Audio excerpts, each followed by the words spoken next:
Llegó el momento del movimiento de regeneración nacional. Es el partido de la esperanza, que soy la auténtica oposición. Un movimiento de amor que avanza contra el despojo y la corrupción. El Instituto Nacional de Formación Política, la Secretaría Nacional de Educación, Formación y Capacitación Política y la Secretaría Nacional de Jóvenes de Morena te dan la más cordial bienvenida al ciclo básico de formación ético política crítica, porque todas y todos formamos parte de la cuarta transformación.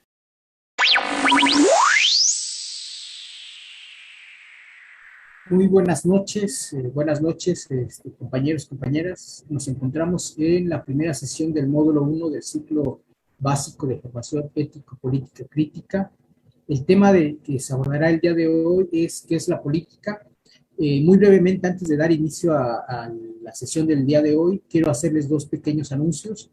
Uno, comentarles que hasta ahorita tenemos registrados en la página del ciclo básico de Facebook cerca de 2,000 personas, bueno, más de 2,000 personas.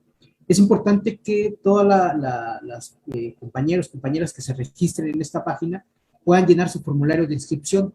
Este formulario de inscripción, si no lo tienen, en un momento lo van a estar publicando en el chat para que sepan cuál es la liga y puedan llenarlo. ¿Cuál es el motivo del llenado y del registro en este formulario? Todas las personas que estén participando en este ciclo, al final, al concluir las 15 sesiones, se les va a entregar una constancia de participación, para lo cual, bueno, va a ser importante que estén registrados y que cumplan algunos de los criterios de certificación, de validación, pues, de la asistencia al ciclo. Son 3 criterios básicos: es la asistencia, es el llenado del formato donde se tiene que llenar un pretest y las tareas que se van a estar realizando. En ese mismo sentido, y el segundo anuncio es que el día de hoy la tarea que se va a entregar es la firma de que están de acuerdo en las reglas de convivencia del ciclo básico, que también se van a publicar ahorita en un momento en el chat. Estas reglas se tienen que enviar por correo un mensaje de aceptación. Al final, el mensaje al correo que se tiene que enviar es al de ciclobásico.morena.gmail.com. El correo se va a estar, la dirección del correo se va a estar también publicando en el chat para que lo conozcan. Pero bueno, a este correo se envía su nombre, donde se diga que se aceptan las reglas de convivencia, y esa va a ser la tarea del día de hoy. Es importante que en cada sesión la persona que va a estar presentando les comente cuál es la tarea de cada una de las sesiones para que puedan cumplir con ese requisito y al final se les pueda extender su constancia de participación. Bueno, sin más, quiero comentarles que, como bien decíamos, hoy comienza la primera sesión. El tema es ¿qué es la política?, que estará a cargo del doctor Jesús Pérez Tagle, que es doctor en procesos políticos por la Universidad Autónoma Metropolitana. Realizó estancia de investigación en Flaxo, Ecuador, y en la Universidad Hradec Králové en la República Checa. Dedicado a la formación política desde hace varios años, fundador de la Escuela de Formación Política Simón Bolívar en el Estado de México y de varios círculos de estudio en el mismo estado. Representante de casilla en diversas ocasiones y capacitador de la defensa del voto en las elecciones del 2018. Latinoamericanista, activista social y colaborador en la coordinación de la Red Nacional de Círculos de Estudio RENACE y del Instituto Nacional de Formación Política de Morena. Muchas gracias, doctor, y le cedo la palabra. Hola, buenas noches, ¿se escucha bien? Vale. Bueno, pues bienvenidas, bienvenidos todos compañeros, camaradas, militantes del Partido Morena, simpatizantes, militantes de la 4T. Justamente vamos a iniciar el día de hoy con este tema dentro del ciclo básico, formación ético-político-crítica. El tema que hoy nos convoca es ¿qué es la política?, de una de las 3 áreas de este curso de inducción, este curso de síntesis para la militancia de Morena. Y bueno, pues justamente vamos a iniciar. ¿Qué es la política? El contenido tenemos aquí cuatro subtemas. Uno es todos hacemos política y a todos nos impacta. El segundo es política como servicio a la vida en comunidad. El tercero, el poder viene del pueblo. Y cuarto, política y disputa por el proyecto civilizatorio. Bueno, iniciamos. Pues compañeras, compañeros, les propongo que iniciemos con esto, con este argumento de que todos hacemos política y a todos nos impacta, ¿verdad? En ese sentido, ¿no? Tenemos algunas preguntas detonadoras para iniciar como esta reflexión, aunque digamos que el esquema ahorita no nos va a permitir hacer interlocución, vernos las caras directamente. Ustedes sí me pueden ver, pero yo no los veo a ustedes. Y en ese sentido no les puedo plantear las preguntas de manera directa, ni me pueden responder verbalmente, pero sí pueden hacerlo también ahí en el chat. Los compañeros del equipo técnico ahí van a estar también atentos a lo que ustedes pregunten, ¿no? Y vamos a estar dando como algunas rondas para responder las preguntas que ustedes formulen en el chat. Entonces, en ese sentido, pues, para nosotros poder empezar con este análisis, tendríamos que plantearnos qué acciones han realizado, ¿no? Ustedes, nosotros, que consideren como acciones políticas, ¿verdad? Con esa reflexión, nosotros podemos ir introduciendo como qué ideas, qué nociones, qué experiencias, ¿verdad? Qué sentires tenemos en torno a la política, en torno a las acciones políticas, ¿no? Porque cuando uno va analizando la experiencia propia, analizando también las ideas que uno tiene en torno a un fenómeno, pues entonces uno se va acercando justamente a ese fenómeno. ¿De qué manera la política y los procesos políticos han impactado en su vida, compañeras y compañeros?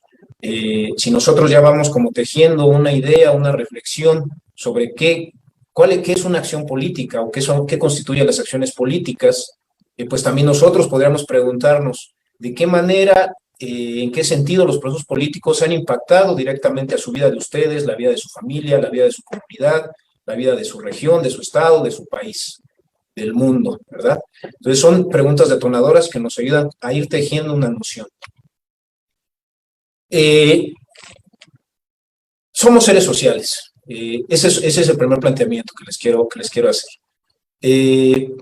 No somos seres individuales, en realidad hay un dicho que reza, nadie es una isla, ¿no? ¿A qué se refiere esto? Bueno, pues que nadie puede existir por sí mismo, digamos, absolutamente aislado, ¿no? De nadie más. Somos seres sociales, nos desarrollamos en una familia, vamos a la escuela, quizá somos feligreses, ¿no? de alguna iglesia, también nos juntamos a jugar con los amigos, con las amigas en la calle, en el parque, ¿verdad? Es decir, nosotros somos socializados, ¿no? Por un conjunto de procesos culturales, sociales, económicos, políticos, que van moldeando, ¿no? Van moldeando nuestro ser y nuestro estar y nuestro sentir, ¿no? También. Uno de los, si nosotros nos remontamos, por ejemplo, a la Grecia antigua, pues tenemos a Aristóteles, que justamente muchos de ustedes ya saben lo que señalaba Aristóteles de manera muy contundente, que nosotros somos animales políticos, son politicón. ¿A qué hace referencia? Bueno, que hace referencia a que justamente nosotros no podemos estar aislados, sino que somos seres gregarios.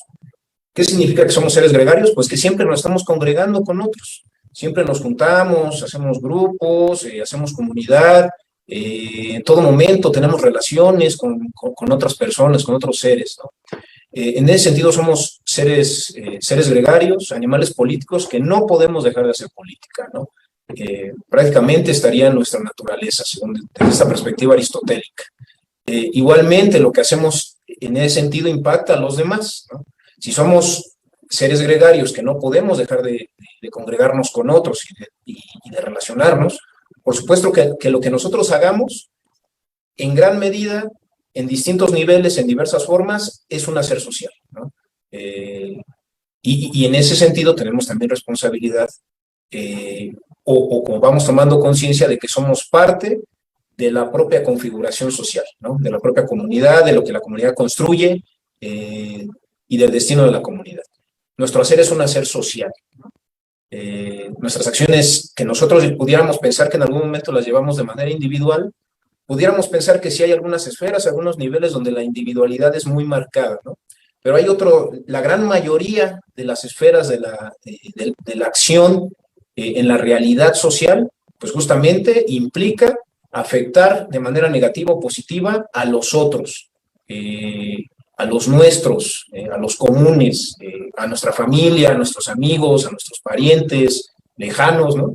A nuestros camaradas del partido, a nuestros compañeros, etcétera, etcétera. En ese sentido, nuestro hacer es un hacer social. Si nosotros lo vemos, por ejemplo, desde los planteamientos de Marx, la propia forma en cómo producimos, ¿sí? La producción de la riqueza, la producción de bienes y servicios para satisfacer las necesidades, pasa por un proceso de producción colectivo, un proceso de producción social. En ese sentido, Marx también es muy, digamos, muy contundente al decir que la producción es una producción social. La riqueza se produce de manera social. En ese sentido, no, esta idea o este planteamiento que hacen algunos empresarios de que la riqueza, por ejemplo, es creada solamente por los empresarios, por la clase empresarial, pues digamos, carece, ¿no? Carece de sustento y más bien no toma en cuenta en realidad cuál es el proceso por el cual se genera la riqueza, ¿no? Y Marx es muy claro en ese sentido, la riqueza solamente se puede generar y se genera a partir de la producción social, el encadenamiento de labores, de trabajo objetivado, encadenamiento de fases de la producción, de factores productivos, de medios de producción, de relaciones sociales, etcétera, ¿no? Entonces, en ese sentido, nuestra producción, la producción de donde nosotros obtenemos todos los bienes y los servicios para satisfacer nuestras necesidades, es una producción social, donde también participan fundamentalmente, esencialmente, los trabajadores, ¿no? La fuerza de trabajo. También Oscar Wilde, ¿verdad? Literato, pues él nos habla en su libro de El alma del hombre bajo el socialismo, que el título puede ser un poco como estridente, ¿no? Uno diría, ¿de qué está hablando? Está quizás haciendo una crítica, ¿no? al socialismo.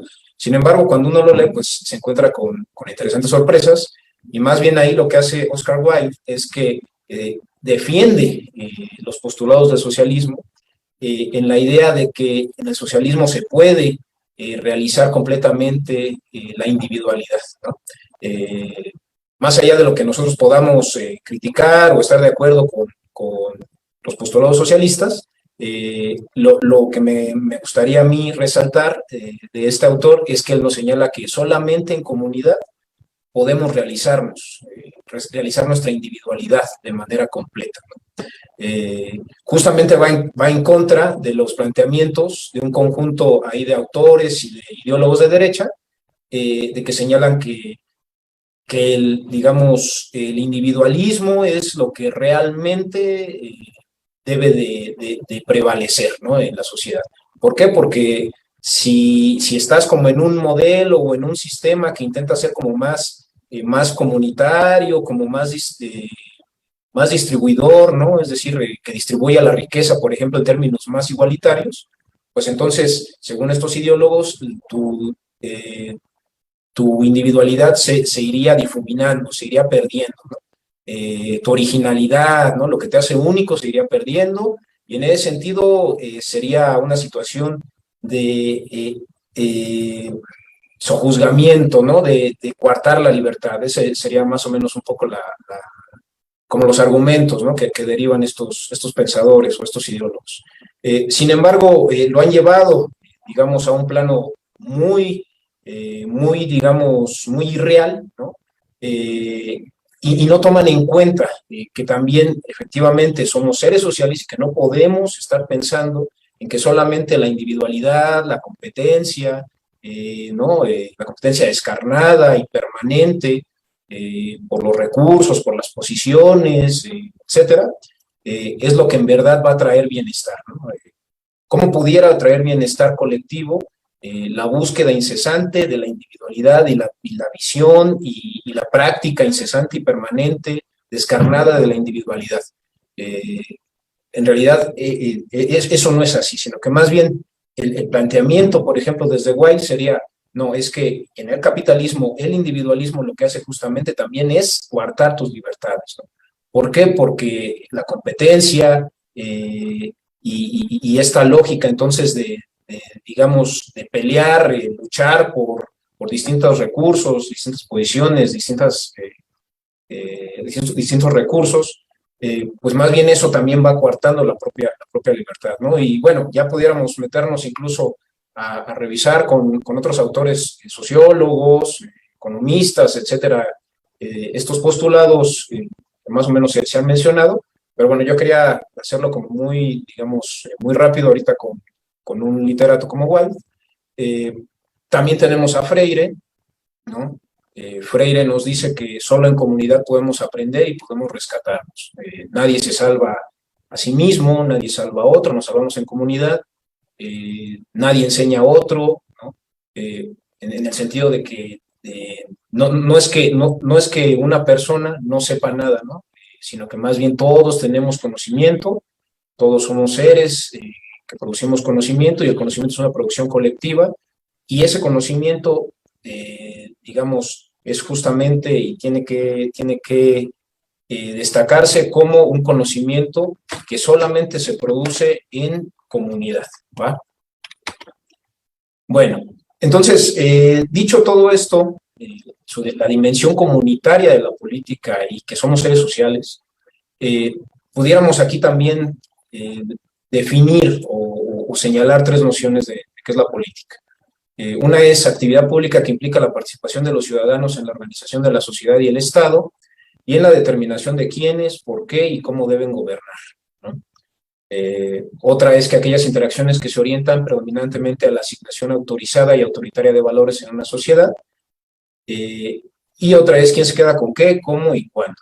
Son tres definiciones, nociones, pues digamos, se tocan en varios de sus variables o de sus dimensiones, pero sí hay como algunos elementos, pues, digamos, originales de cada una, y nos ayuda como a ir entendiendo, ir comprendiendo, ¿no? Es decir, si la política tiene que ver con comunidad, porque somos seres sociales y no podemos dejar de serlo, aunque incluso haya modelos y haya ideólogos que señalen que sí, que hay que ser individualistas, profundamente individualistas, pero en los hechos nunca cortamos los lazos sociales que tenemos con los demás, ¿no?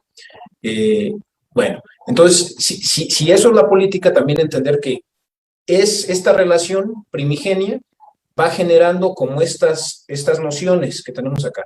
Es decir, tiene que ver, sí, con la participación de los ciudadanos en la organización de la sociedad toda, de lo que llamamos Estado, ¿no? Que tiene que ver con un país, en la determinación de quiénes van a gobernar, por qué gobiernan, ¿sí? Y cómo deben gobernar, ¿va? Es fundamental, no se trata nada más de elegir.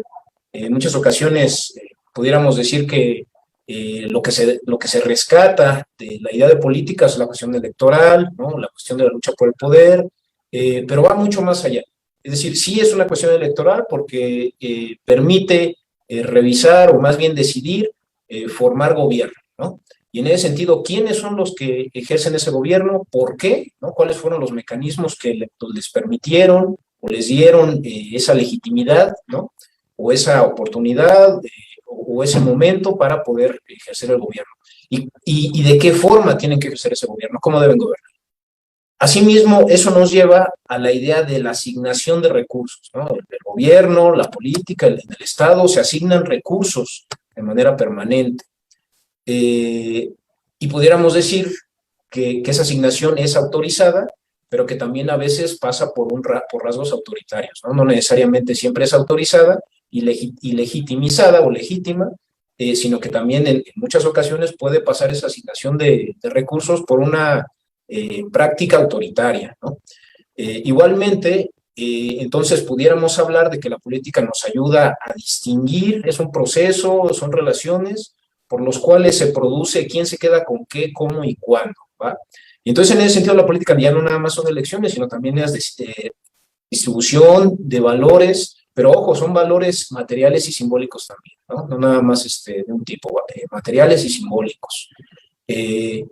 Y así pudiéramos entonces decir que la política es mucho más amplia de lo que habíamos pensado.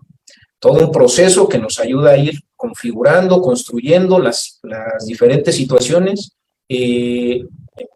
dónde se distribuyen recursos y se define quién se queda con qué, cómo y cuándo, ¿verdad? Y se crean gobiernos con ciertos mecanismos y formas de gobierno, formas y programas de gobierno. Bueno, si ya más o menos vamos como haciéndonos una idea de qué es la política, ¿no?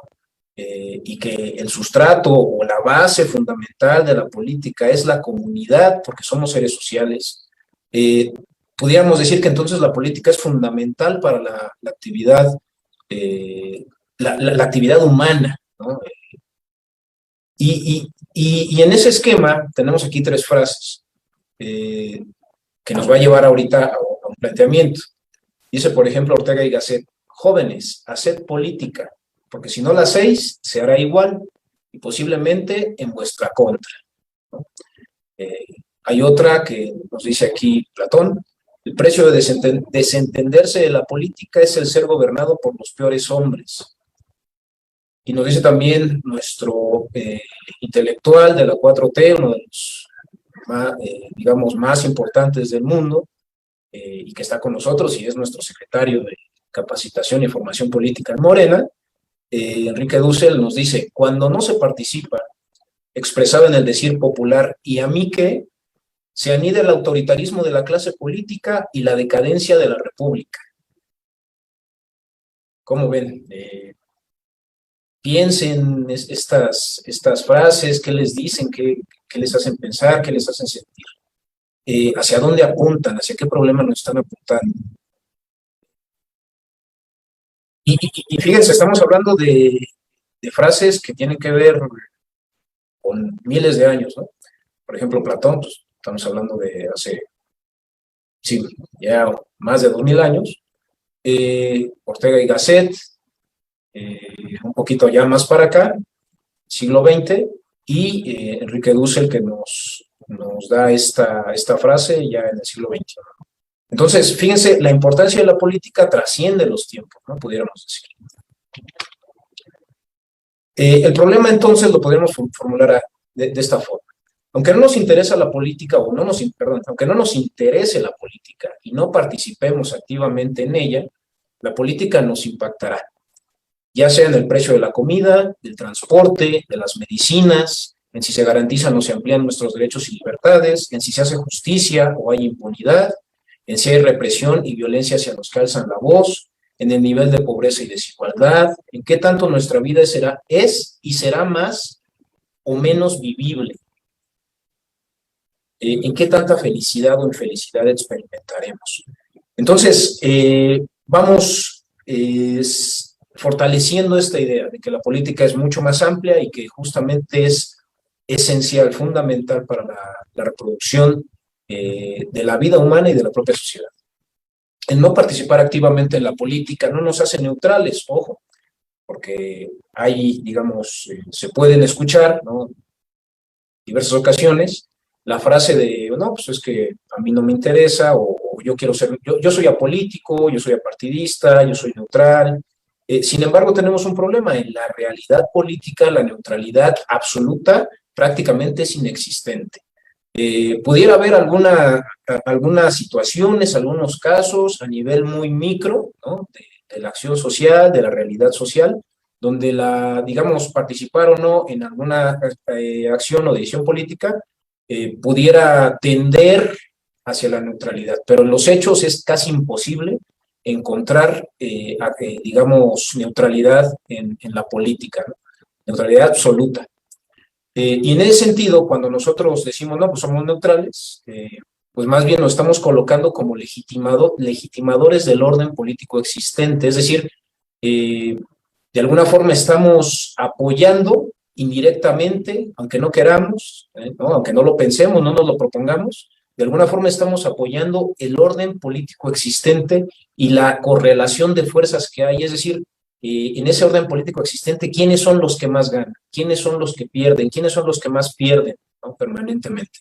Y si nosotros decimos somos neutrales, entonces lo que estamos haciendo básicamente es apoyar de manera indirecta, y aunque no lo queramos hacer, estamos apoyando esa relación asimétrica, desigual, de poderes, de fuerza, de distribución de recursos, de ejercicio del gobierno, ¿va? Entonces, ojo, no podemos ser absolutamente neutrales. Y con todo esto que hemos dicho, entonces pudiéramos nosotros también pasar a la propuesta de que entonces la política tendría como mínimo estas tres dimensiones, ¿no? Uno es la comunidad, obviamente, ¿no? Es decir, la política surge de la comunidad, no puede haber política sin comunidad. Hay una distribución de valores materiales y simbólicos en una sociedad a través de estas relaciones y de este proceso de la política, y eso nos permite también, y va de la mano, con la justificación, la formación y la conducción del gobierno. Con la forma de gobierno que nos queramos dar, con el régimen de Estado, el régimen de gobierno, con la forma de Estado que nos queramos dar, pero de alguna forma hay una justificación, una formación, una conducción del gobierno que distribuye valores materiales y simbólicos en una sociedad, y que obviamente no se puede hacer política sin comunidad. Entonces, eso nos llevaría al planteamiento de que hay un núcleo, ¿no?, dentro de la política, que es el poder, ¿verdad? Porque justamente la distribución de estos valores, el ejercicio del gobierno, la relación entre los individuos de la comunidad o los sujetos de la comunidad, pues tiene que ver también con poder. Pero, ¿de qué poder estamos hablando? ¿Qué concepción de poder? Y ahí va a venir toda una, digamos, un desarrollo. El segundo punto sería pensar la política como servicio a la vida en comunidad. Bueno, en principio vamos a, en este punto, hacer una crítica a la concepción del poder político como dominación. Una visión muy influyente del poder político se generó en Europa, y es la realizada por el sociólogo alemán Max Weber en su obra Economía y Sociedad. Él nos dice, vamos a ir como hilando cuáles son sus planteamientos, y de ahí vamos a derivar su conclusión. Poder significa la probabilidad de imponer la propia voluntad, dice Max Weber, dentro de una relación social, aún contra toda resistencia y cualquiera que sea el fundamento de esa probabilidad. Estamos hablando, fíjense, de imponer la propia voluntad. También nos dice, por dominación debe entenderse la probabilidad de encontrar obediencia. La probabilidad de encontrar obediencia a un mandato determinado contenido entre personas dadas, ¿no? Entonces aquí ya vamos como, digamos, destacando algunos elementos, como imponer la propia voluntad, encontrar obediencia a un mandato determinado. Asimismo, nos señala, una asociación se llama asociación de dominación cuando sus miembros están sometidos a relaciones de dominación en virtud del orden vigente. Asociación de dominación.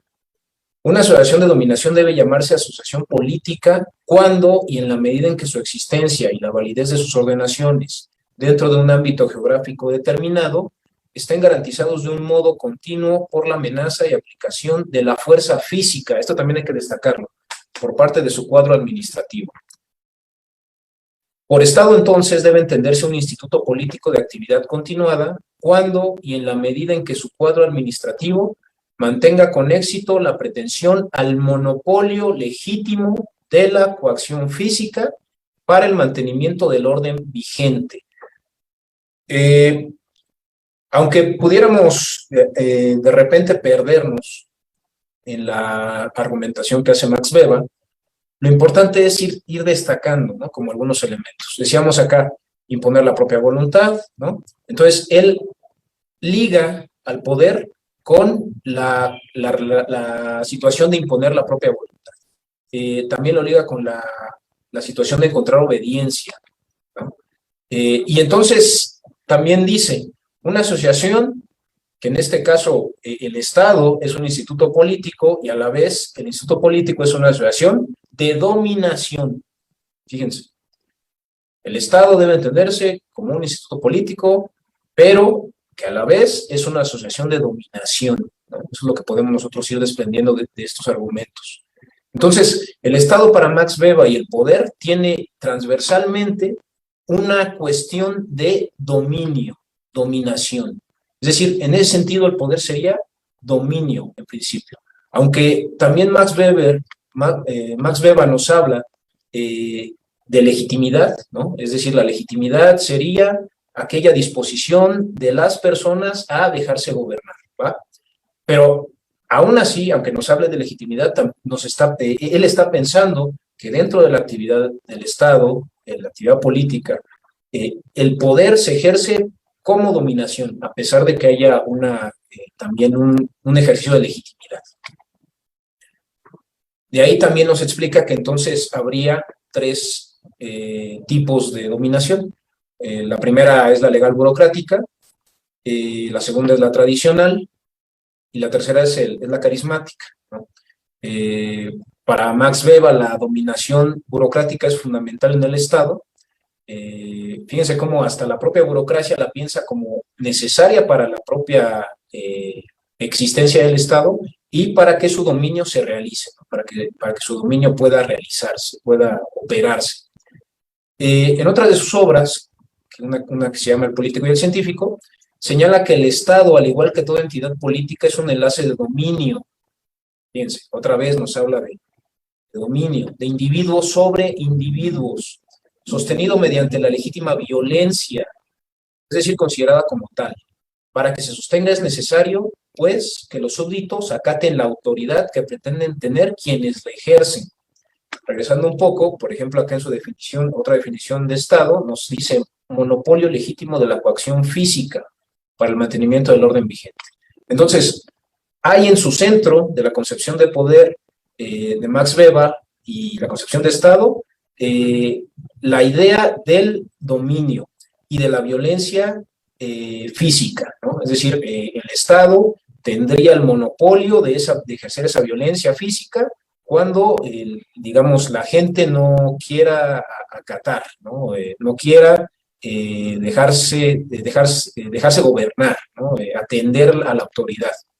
Entonces ahí estamos hablando incluso de que el propio Estado y el poder como dominio pues tendrían el derecho de poder ejercer violencia física contra aquellas y aquellos que no quieran atender o acatar la autoridad. Desafortunadamente esta idea de política como dominio se ha expresado de muchas formas en la práctica y ejercicio del poder político dentro del Estado moderno, ¿no? Es decir, los estados que nosotros conocemos, el Estado mexicano, los estados, ¿no? En todo el mundo, digamos, ¿no? Pudiéramos hablar de un Estado moderno, capitalista, la mayoría de ellos, ¿verdad? Y que tiene su fase neoliberal, ¿no? En el caso de México lo hemos vivido y lo hemos sufrido desde hace ya unas décadas, y este Estado neoliberal es productor de múltiples tipos de violencia y de dominación, ¿no? A pesar de que el Estado o digamos los hombres de Estado y de gobierno en el Estado neoliberal dirían que no, que el Estado neoliberal busca la libertad, busca la competencia, busca la realización del individuo, etcétera. En los hechos es profundamente, digamos, antilibertad, ¿no? Profundamente constriñe la libertad de las personas. Y también es profundamente desigual, ¿no? Y las oportunidades las oportunidades que genera el Estado neoliberal tienden a ser solamente a concentrarse en unos cuantos, ¿no? Y la gran mayoría de las personas pues no tienen como las oportunidades que el Estado neoliberal dice dar. Y en ese sentido es un productor también de múltiples tipos de violencia, como violencia cultural, violencia estructural, violencia directa, ¿no? La violencia Por ejemplo, la violencia estructural tiene que ver con las propias estructuras de la sociedad que reproducen la desigualdad, la pobreza, ¿verdad? La distribución asimétrica o desigual de los recursos. También la violencia cultural, por ejemplo, que tiene que ver con legitimar, ¿no? Legitimar la explotación, legitimar, sojuzgar a otras personas, ¿no? Igualmente la violencia directa, pues sería ya justamente cómo el propio sistema genera mecanismos o genera procesos donde mucha gente pues pierde la vida, es herida, es mutilada, desaparecida, etcétera, ¿no? Como en este país, como lo hemos sufrido durante gobiernos neoliberales. Y entonces el poder político es solo dominación, ¿no? Ya vimos que uno de los rasgos o una de las formas o de las expresiones del poder político es la dominación, ¿no? De acuerdo a Max Weber y a lo que los propios estados neoliberales han ejercido durante décadas. Y entonces pudiéramos decir que solamente hay una forma en la que se expresa el poder político, es decir, como dominación, o de qué otra forma se puede ejercer el poder político, ¿verdad? Esa es la pregunta. ¿De qué otra forma pudiéramos ejercer, o se puede, o se ha ejercido el poder político?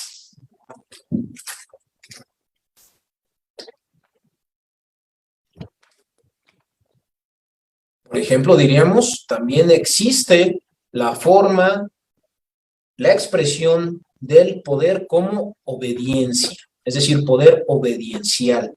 Y uno diría, ¿cómo? O sea, si se supone que el poder se ejerce desde arriba hacia abajo, ¿no? Y como diría Max Weber, es para que acaten los súbditos, ¿verdad? Y si no quieren acatar la autoridad, pues se ejerce la violencia sobre ellos, y es legítimo ejercer violencia sobre ellos, que no quieren acatar. ¿Cómo entonces pudiéramos hablar de un poder que obedece, un poder obediencial? Pues sí, es otra de las formas, de las expresiones del poder político, de la política. El poder político puede ejercerse como dominación, efectivamente, como nos decía Weber, pero también puede ejercerse obediencialmente, ¿no? Es un argumento de Dussel. Ahí tenemos una foto de nuestro presidente, Andrés Manuel López Obrador, presidente de México, muy significativa, ¿no? Muy simbólica. Le están entregando el bastón de mando de los pueblos indígenas y él se hinca, ¿no? Se hinca para recibir ese mando. Y en ese sentido uno puede ver de manera muy, muy visible, ¿no? En la imagen, cómo el que manda o el que va a mandar, ¿no? En realidad está ahí en ese momento obedeciendo al ritual y a quienes están llevando el ritual, ¿no? Y está poniéndose en un esquema de, digamos, el que va a mandar o el que manda está abajo, por encima, perdón, a los que va a mandar están por encima de él, ¿no? En la imagen, ¿no? Es decir, él es el que se hinca junto con la otra persona que le va a dar el bastón de mando, ¿no? Es decir, no hay una relación asimétrica donde el que manda está por encima y al que va a mandar se hinca, ¿no? Y tiene que obedecer, sino más bien, no, a ver, simetría en la imagen, en el símbolo, y recibir el mando de manera muy humilde, ¿verdad? Y muy en el sentido obediencial. Si se destaca el contenido ético-normativo de la política, se entiende a la ética como el esqueleto de la política. En muchas ocasiones nos han hablado de que la ética, pues básicamente tiene que ver con un código de conducta o con hacer buenas acciones de vez en cuando, ¿no? Etcétera. O nos lo han pintado de manera que ni siquiera la entendemos, ¿no? Por ejemplo.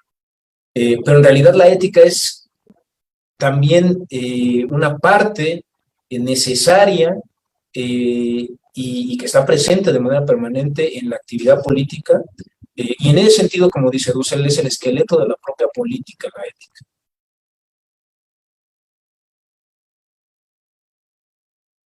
Ajá. A ver, el esqueleto de la política, que ella tiene tres principios, ¿no? La ética, si la entendemos como esta base tan importante para que la política se pueda mover, ¿no? Porque imagínense un cuerpo sin esqueleto, pues entonces es una gelatina, no se puede mover, no puede avanzar, no puede hacer absolutamente nada, ¿no? Entonces la ética es lo que le da esa fortaleza al cuerpo, ¿no? Esa estructuralidad al cuerpo, para que se pueda mover, para que pueda avanzar, para que pueda realizar, para que pueda hacer cosas, ¿va? Entonces, fundamental entender a la ética como parte importante de lo que venimos mencionando de la política. Y si lo entendemos así, entonces, entendemos que la política es en sí misma ética, ¿no? En esta forma de la política, en esta forma obediencial, la política es ética. Y tiene 3 principios, que no son vistos como valores, sino como deberes, ¿va? Leo esto y ahorita entramos ahí a algunas preguntas que me están enviando, que ustedes han hecho, ¿sale? El número 1 es, debemos en nuestras acciones e instituciones afirmar, producir y acrecentar nuestra vida singular y comunitaria. No cumplir este principio produce en último término la muerte singular y comunitaria de los seres humanos. Es decir, ¿afirmamos la vida o afirmamos la muerte, ¿no? Fíjense qué importante. Número 2, debemos siempre adoptar como decisión o juicio práctico a efectuar el que se haya alcanzado el consenso, siendo el acuerdo de la comunidad en donde sus miembros hayan participado simétricamente, es decir, en igualdad de condiciones, con los mismos derechos e igualdad, habiéndose basado en argumentos razonables o racionales sin haber sido coartados por la violencia u otras causas que distorsionen dicho consenso. Entonces, el primer punto era afirmar la vida, ¿no? Eso implica sobrevivir, pero también implica bienestar y dignidad. Afirmar la vida. El segundo punto es buscar el consenso. Y el tercer punto, debemos, teniendo previamente en consideración los 2 principios ya enunciados, operar lo posible, ¿no? Entonces, estos son los 3 puntos nodales, fundamentales, esenciales de la ética, que es el esqueleto de la política, ¿no? Diríamos entonces, afirmar la vida, acrecentarla, ¿sí?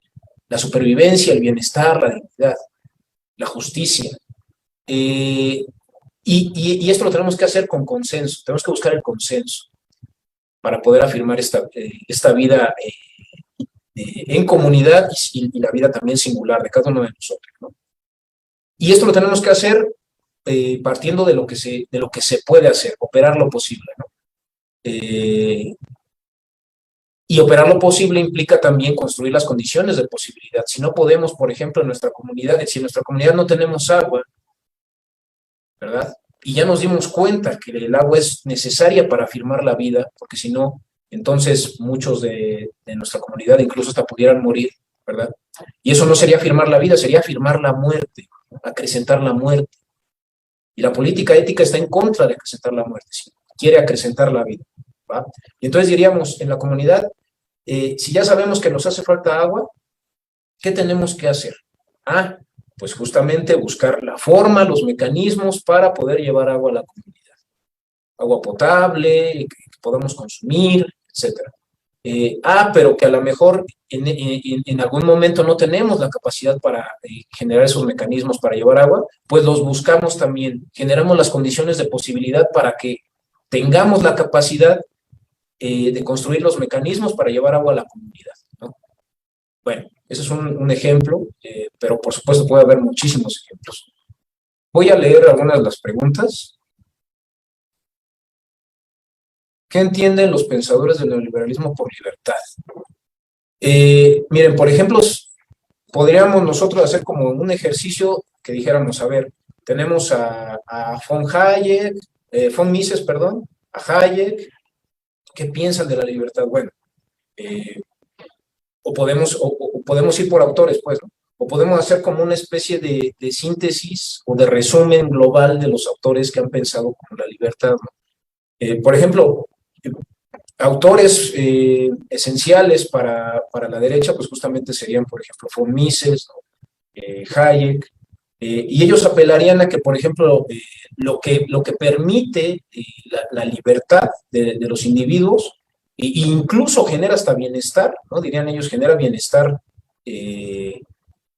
social, es el mercado, ¿no? Es decir, el mercado es el adecuado para regular, o más bien para producir bienestar individual y incluso hasta social, dirían ellos, ¿no?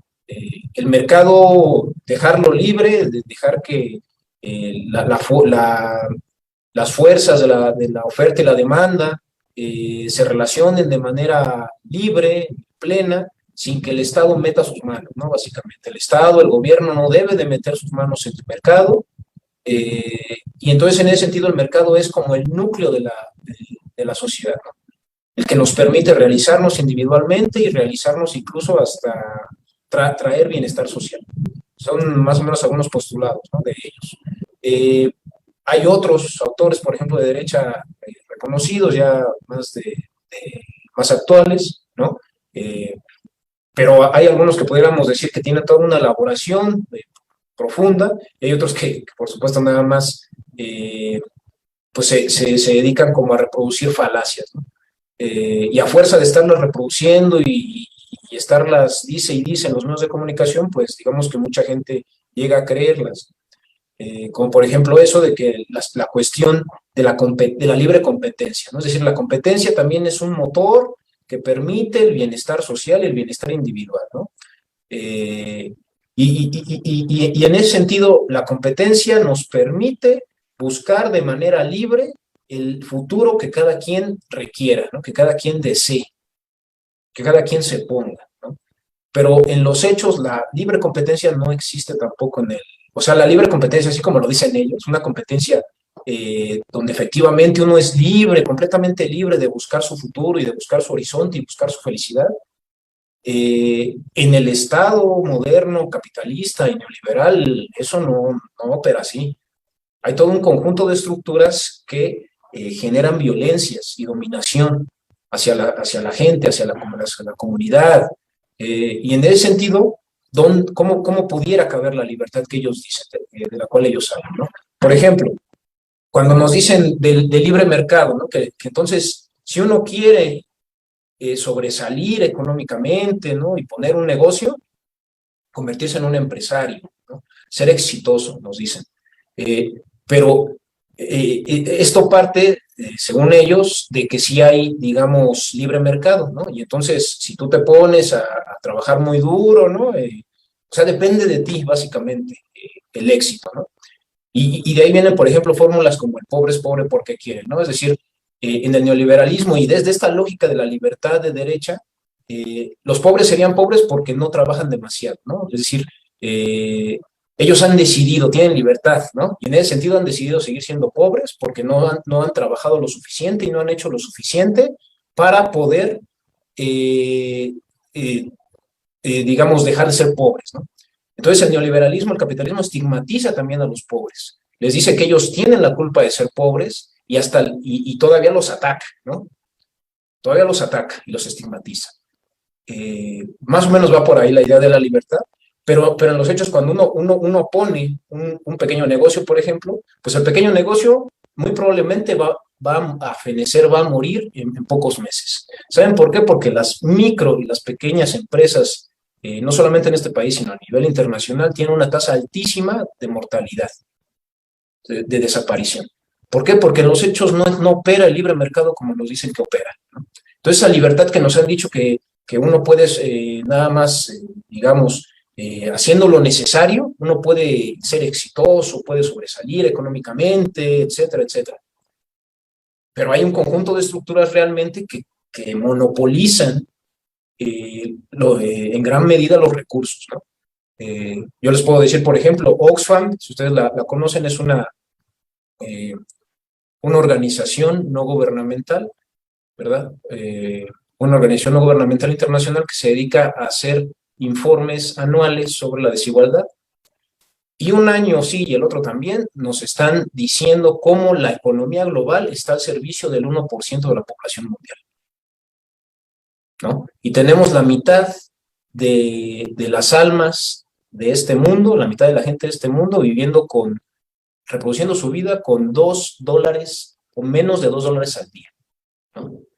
Es decir, miles de millones de personas, miles de millones de almas que tienen que vivir al día y que en muchas ocasiones pues no lo logran, ¿no? Sus familiares, sus hijos, hijas, etcétera. Gente que se ve forzada a migrar de un país a otro, ¿no? Por la intensa violencia que ejerce el Estado sobre ellos, ¿no? El Estado, el capitalismo, etcétera. Bueno, más o menos por ahí va la respuesta. También nos dicen que, ¿qué se entiende por neoliberalismo? En otros países se utiliza el neoliberalismo y se le ha funcionado esa forma de gobernar. Miren, el neoliberalismo es como la última fase que hemos estado viviendo, como la última fase del desarrollo del Estado capitalista, ¿no? La última fase, digamos, histórica, ¿no? No sabemos qué vaya a haber después. Se está construyendo, por ejemplo, en México una propuesta post-neoliberal, ¿no? El propio presidente lo ha dicho, pero es una construcción, ¿no? Y ahorita lo vamos a seguir hablando. Pero por supuesto que en casi todos los países donde hay estados capitalistas, digamos, están en el neoliberalismo, ¿no? O han estado, en algunos de ellos ha habido procesos que le han rebatido, ¿no? Procesos de rebeldía donde se han enfrentado al propio modelo neoliberal y han intentado trazar nuevas rutas, ¿no? Nuevas rutas políticas. Por ejemplo, conocemos varios de los países en América Latina que justamente intentaron, como respuesta al neoliberalismo, como hartazgo, como ya no poder soportarlo, ¿no? Proyectos políticos muy potentes como en Venezuela, en Ecuador, en Bolivia, en Argentina, en Brasil, etcétera, ¿no? Pero fueron respuestas a las violencias y a la dominación neoliberal. ¿Por qué si la política es ética hay tanta corrupción? Ajá, es lo que decíamos, o sea, hay dos formas principales en las que se expresa la política. Una como dominación, y cuando hablamos de poder como dominación, estamos abriendo la puerta a la corrupción también. Porque efectivamente ahí la persona solamente es un medio. En la política como dominación, la persona solamente es un medio, no es un fin. Y entonces el político que vea la política como dominio, verá a aquellos que dice representar, supuestamente, más bien solamente como medios. Gente que le permitirá llegar a un cargo para poder enriquecerse, para poder ejercer cierto poder, para poder tener digamos, ciertos beneficios, etcétera, ¿no? Entonces, esa es la cuestión. Cuando dentro de la política podríamos hablar que está la expresión de la política o el poder como dominio, y la otra que es la política o el poder como obediencia, poder obediencial. Pero en este lado negativo de la política, que es el dominio, ahí se abre la puerta para la corrupción, porque no se ve a la gente como un fin, sino como un medio. Y acá sí, en la otra expresión de la política, como obediencia, sí se ve a la gente como un fin. La gente es un fin en sí mismo. No es un medio para que una persona llegue y se enriquezca y ejerza poder. La gente es un fin en sí mismo, ¿va? ¿Cómo concientizar a los docentes para asumir el compromiso de formar ciudadanos que asumen esa identidad política? Bueno, ya estamos aquí entrando como algo más, más digamos, de lo que tiene que ver justamente con México y el programa de gobierno, ¿no? Yo diría que la 4T también tendrá que, además de los procesos que ya nosotros conocemos, justamente lo que estamos haciendo ahorita aquí, compas, es generar un proceso que tiene que ver con construir identidad política y construir una noción, un consenso en torno a cómo es la política, qué es la política y cómo debemos ejercerla de manera permanente y cotidiana en nuestra vida.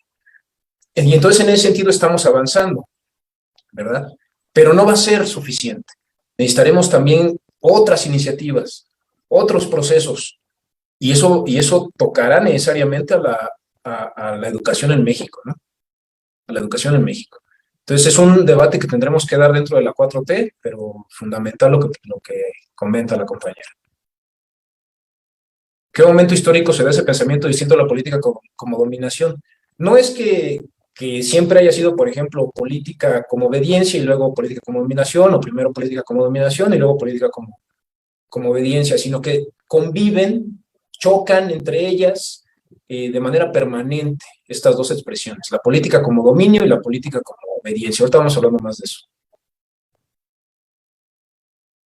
Sí, comenta la necesidad de que se aclare cuál es la distinción entre ética de valores y ética de principios. Nosotros tomamos aquí la ética de Dussel, de eso estamos partiendo, y Dussel toma una ética de deberes, no de valores, ¿no?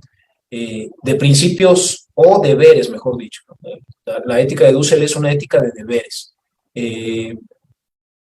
La ética de valores, pudiéramos hablar justamente que tiene que ver más con una situación de hacer una valoración en términos de lo que tiene que ver con si es justo o no es justo, de si es, digamos, bueno o no, etcétera. Que no está mal, pero nosotros partimos, como les digo, desde la ética dusselista o dusseliana, que tiene que ver con deberes, ¿va? ¿Cómo continuar construyendo un Estado basado en esta ética?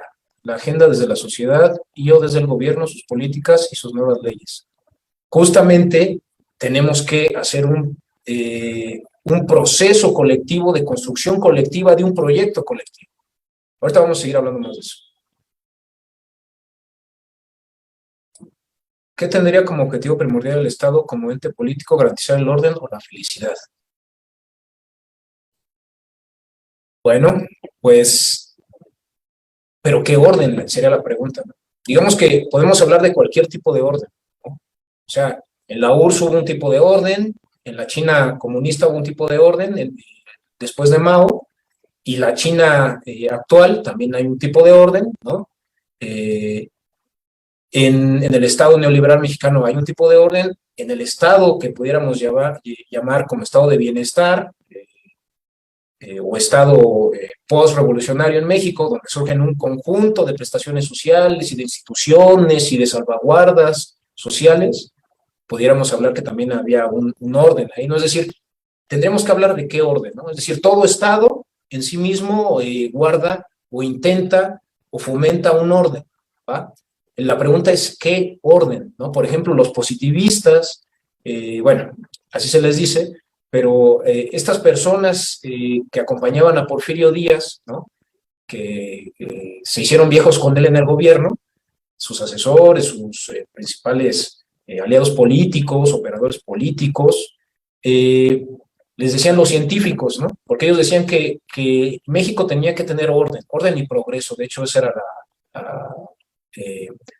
el eslogan, ¿no? Orden y progreso, decían los porfiristas. Luego se fueron haciendo viejos junto con Porfirio Díaz y ya no les decían los científicos, les decían los científicos, ¿no?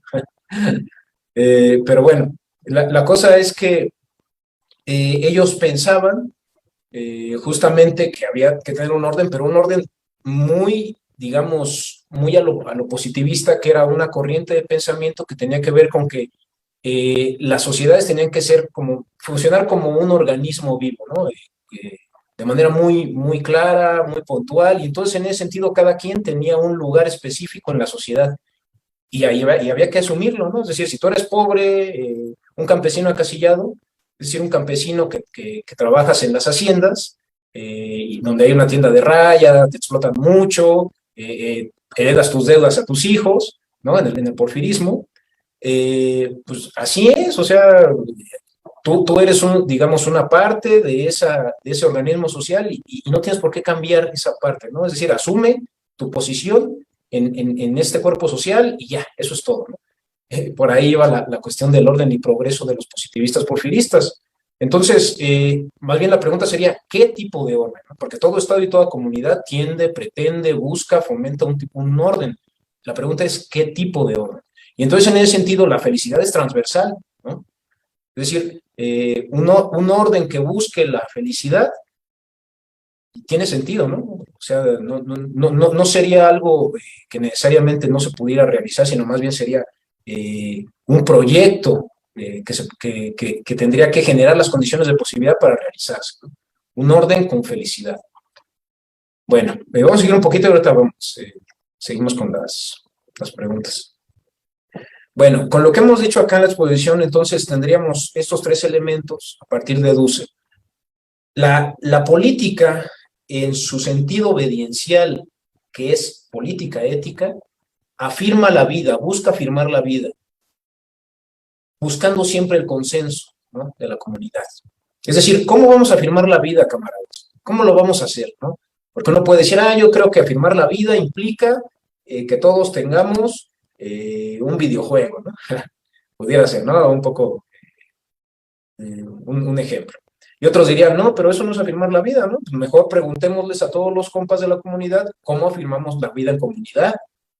Pues a lo mejor pudiéramos pensar que entonces tiene que ver con tener mejores servicios públicos, pero que los servicios públicos sean sostenibles en el tiempo para que dentro de 50 años nuestros hijos puedan seguir viviendo aquí y puedan seguir teniendo agua y puedan seguir teniendo electricidad y puedan seguir teniendo árboles y el canto de los pájaros al amanecer, que no esté tan contaminado, etcétera, ¿no? Es decir, la afirmación de la vida implica buscar, ¿no?, cómo construimos esa afirmación de la vida, cómo la acrecentamos. Pero eso no puede ser nada más, eso no puede ser impuesto por alguien, sino que tiene que consensuarse entre todos. ¿Cómo afirmamos la vida? Pues entonces hagamos un parque, ¿no? Eso sí nos va a ayudar a todos, nos va a afirmar nuestra vida, va a haber más naturaleza, menos contaminación, nuestros hijos y nuestras hijas podrán jugar ahí, etcétera, etcétera, ¿no? Es decir, busquemos el consenso para generar un proyecto de afirmación y de acrecentamiento de la vida en comunidad. Y tiene que ser factible, ¿no? Porque si ahorita decimos, ya queremos, digamos, construir un nuevo orden, ya ahorita queremos construir un nuevo orden más justo y que ya no sea racista, que no sea machista, que no sea clasista, etcétera. Pues sí que está bien, pero no lo podemos hacer ahorita así, como con una varita mágica, porque la realidad no es así, la realidad social es un proceso, ¿no? Y entonces en ese sentido tendríamos que ponernos metas claras y metas posibles para afirmar esa vida en consenso, la vida de la comunidad en consenso, ¿no? Y si no podemos, decimos, no, es que si queremos generar estas políticas públicas, estos programas, estas acciones de gobierno, estas acciones comunitarias para afirmar la vida. Sí está muy bien, pero si no hay suficientes recursos, quizá, si no hay suficiente tiempo, si no hay el espacio, etcétera, el territorio, entonces tendríamos que construir las condiciones de posibilidad para generar que podamos realizar esa afirmación de la vida, esos programas, esas políticas públicas, esas acciones gubernamentales o comunitarias que estamos planteando. Bueno, con esto entonces podemos decir que estos deberes permiten entender la política como un servicio en el acrecentamiento de la vida de todos los miembros de la comunidad. Es una voluntad comunitaria de vida. Queremos vivir cada uno de nosotros y nuestra comunidad, porque al vivir la comunidad también vivimos cada uno de nosotros. Y al vivir cada uno de nosotros también vive la comunidad.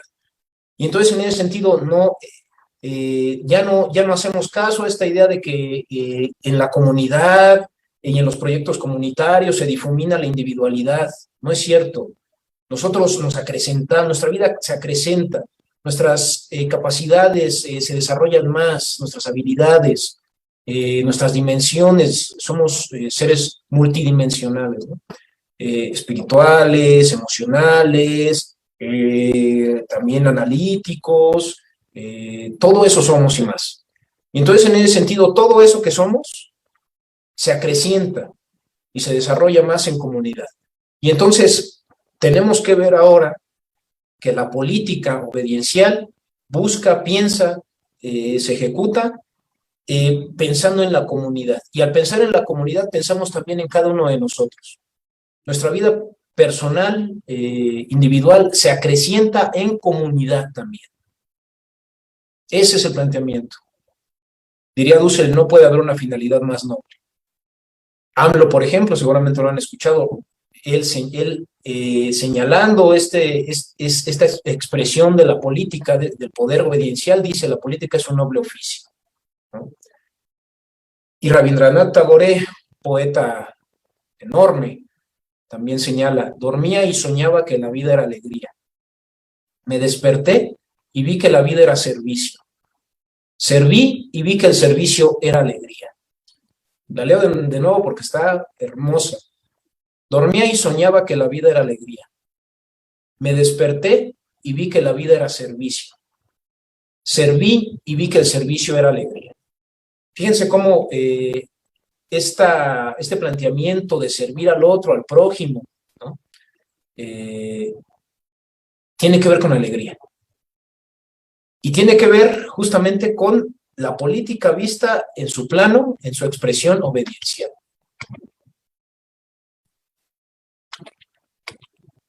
En ese sentido, el representante popular, por ejemplo, ofrece su participación como servicio obediencial, ¿no?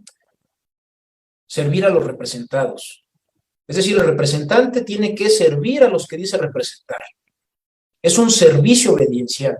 Es decir, ve a la gente como fin en sí mismo, no como un medio para llegar y enriquecerse y ejercer el poder y tener ciertos privilegios. La gente que dice representar es su fin en sí mismo.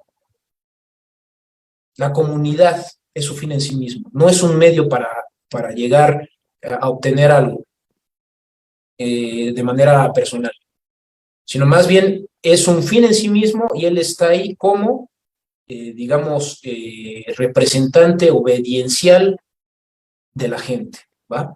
Y entonces, como dirían los zapatistas, se trata de mandar obedeciendo, ¿verdad? Mandar obedeciendo.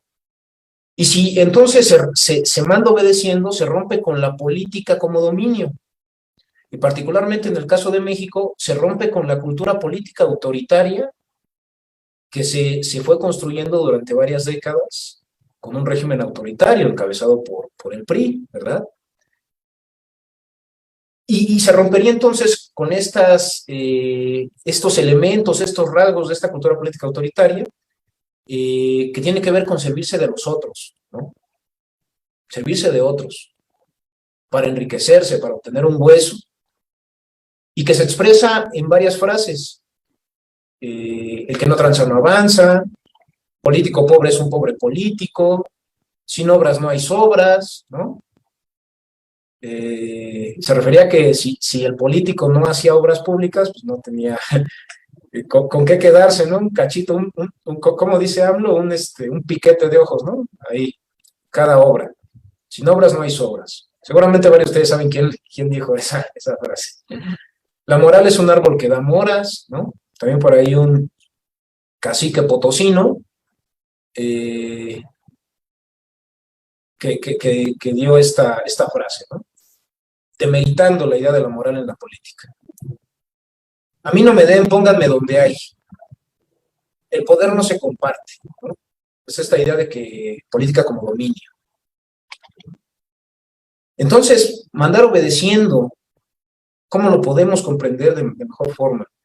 Por ejemplo, esta frase: para mandar obedeciendo hay que tener cada mañana un oído de discípulo. ¿A qué se refiere eso?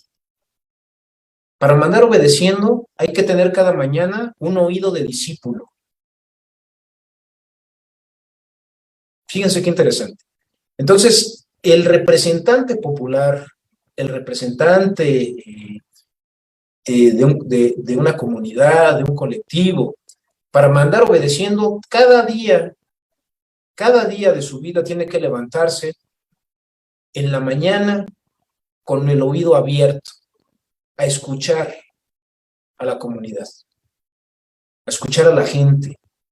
Pero no es nada más no se trata nada más de oír, es escuchar. Es una escucha, dirían algunos, una escucha activa, ¿no? Y diría Dussel acá, un oído de discípulo. Es decir, el que manda es discípulo de la comunidad. Es el discípulo de la gente.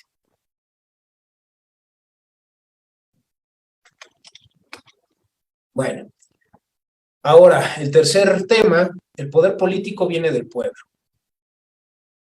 A ver, voy a leer aquí parte. Cuando llegan los candidatos a ser parte del poder legalmente constituido y dejan de lado la plataforma política de Morena y tienen prácticas corruptas y autoritarias, ¿cómo podemos corregir su actuación? Uf, qué buena pregunta. Nosotros tendríamos que exigir que la compañera o el compañero se alineen a la política obediencial, al poder obediencial. No es fácil, por supuesto, para muchos compañeras y compañeros, representantes populares, por ejemplo, de todos los partidos, ¿no? Porque para ejercer el poder obediencial hay que crear hábito, ¿no? Y es un obligarse a sí mismo de manera permanente a escuchar con un oído de discípulo a la gente, a la comunidad. Ser humilde, ¿no? Como lo vimos, por ejemplo, en esta foto donde AMLO se hinca para que le den el bastón de mando. Imagínense ustedes creen que alguno de los gobernantes de este país en la época neoliberal iba a hacer algo parecido, hincarse para recibir un bastón de mando de los pueblos indígenas. ¿Creen que alguien lo haría?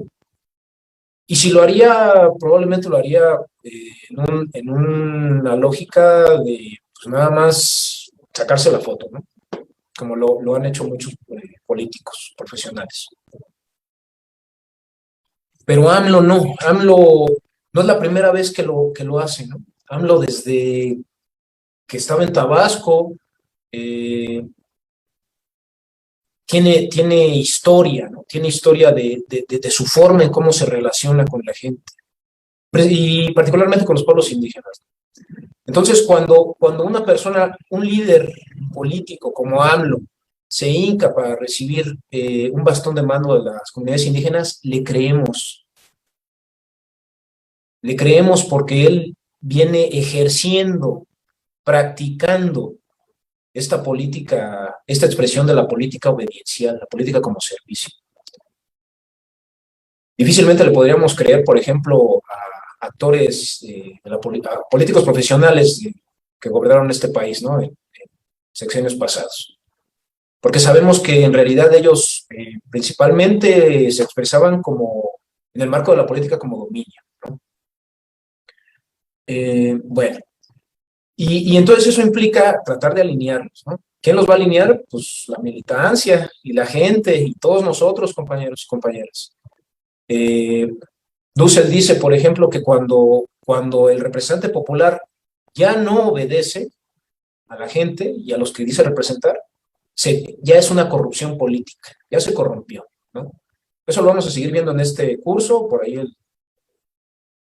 el profesor Juan Manuel nos va seguramente a hablar más de esto en otro módulo de este curso de inducción, pero sí se puede mencionar rápidamente que justamente cuando el representante popular se olvida de obedecer, de escuchar, de tratar permanentemente de procesar lo que la gente le está diciendo, ¿no? De ser su vocero, entonces el representante popular ya se corrompió. Eso es corrupción política. La corrupción política no sería nada más la idea de hacer negocios, ¿no? Negocios chuecos al amparo del poder público, sino también la cuestión de ya no obedecer, de ya no escuchar, de ya no ser el vocero, de ya no procesar lo que la gente le dice al representante popular. Le pide, le exige, le manda. ¿Va? Entonces, en ese sentido, ¿cómo podemos alinear a los compañeros que no quieran seguir esta política obediencial? Pues en colectivo, encuadrarlos, encuadramiento colectivo. Avanzar con ellos y de manera cotidiana decirles que ellos están para escuchar y para obedecer y para representarnos. Y si no lo van a hacer, pues entonces ya sabremos claramente, si ya fuimos a visitarlos varias veces en comunidad, ya hablamos con ellos, etcétera, y no quieren, siguen, digamos, tratando como de mantener una política como dominio, pues entonces lo que tenemos que hacer ahí, pues ya habrá otras instancias, por ejemplo, partidistas, donde podemos denunciar, ¿no? Si es que hay materia de denuncia, pues podemos denunciar. Y si no, también tenemos el castigo que les podemos dar a la hora de elegir. Y si somos conscientes, por ejemplo, de este tipo de política y que nuestros políticos tienen que ser así, ejercer el poder obediencial y el poder como servicio, pues entonces ya no los vamos a volver a votar si ellos no son así, ¿no? Y en cambio, si demuestran que en su ejercicio cotidiano de su práctica política profesional escuchan, tratan de procesar lo que la gente les dice, eh, eh, están ahí, ¿no? Con la gente en la medida de sus posibilidades, están presentes con la gente, los escuchan, dialogan, ¿sí? Digamos, en los hechos se ve, se evidencia que los compañeros buscan servir a la gente. Pues entonces los vamos a premiar y vamos a votarlos cuando ellos busquen, digamos, otro encargo de representación popular, ¿va? Esa es una forma muy importante. ¿Es necesario que en México se establezca el voto como una obligación regulada? Bueno, eso hay que discutirlo un poco más. En principio habría que revisar algunas cuestiones técnicas. En otros países se establece, aquí en América Latina hay algunos países que tienen el voto obligatorio, y sí sube un poco más la participación, pero tampoco elimina de tajo la abstención, sigue habiendo cifras importantes de abstención también incluso en esos sistemas. Bueno, voy a continuar, compañeros, porque si no, no vamos a acabar. El poder político viene del pueblo. ¿A qué se refiere esto? Yo les preguntaría, ¿qué establece el artículo 39 de la Constitución en México? Seguramente muchos de ustedes saben, ¿no? ¿Qué establece el artículo 39 de la Constitución en México? Bueno, pues aquí lo podemos ver. La soberanía nacional reside esencial y originariamente en el pueblo. Repito, la soberanía nacional reside esencial y originariamente en el pueblo. Todo poder público dimana del pueblo y se instituye para beneficio de éste. El pueblo tiene en todo tiempo el inalienable derecho de alterar o modificar la forma de su gobierno. Pero esta concepción que le da el peso más importante al pueblo como generador, constructor, formador de su gobierno, ¿verdad? Y del poder público, es una concepción surgida de un proceso revolucionario que contó con amplia participación de la población de esa época. Ustedes saben que es la Constitución del 17, este artículo viene de la Constitución del 17. Después de una revolución, pues sí, sangrienta, ¿no? Donde muchos mexicanos perdieron la vida, millones. Proceso revolucionario, entonces, que contó con una amplia participación de la población. Y eso se tradujo en agitación, en organización, en movilización, en un enfrentamiento cruento y violento también. Una revolución violenta. En el caso de la 4T, desde un principio se ha buscado y ha sido pacífica, ¿no? Diría la canción, pacífica hasta el final, ¿verdad? Entonces, esta es una transformación pacífica y en ese sentido necesitamos ser más creativos, más comprometidos y más conscientes, ¿no? Y más participativos. Porque no tenemos el elemento violencia para destruir el régimen, ¿no? Sino más bien nos vamos por las elecciones y nos vamos por los procesos constitucionales, por los procesos éticos, legítimos, legales, ¿no? ¿Qué otros procesos conoces donde se ha demostrado que el poder lo tiene el pueblo? Si ustedes seguramente hacen esa reflexión, se darán cuenta de que pudiéramos sacar muchísimos casos, ¿no? Donde el pueblo es el que entra en un proceso de organización, de concientización, organización, movilización, y demuestra el poder, ¿no? El poder en movimiento. Demuestra su poder, demuestra la capacidad que tiene para defenestrar, es decir, tirar por la ventana a ciertos gobiernos que le son odiosos y generar nuevos esquemas, nuevos modelos de gobierno. El poder político no se toma, ¿no?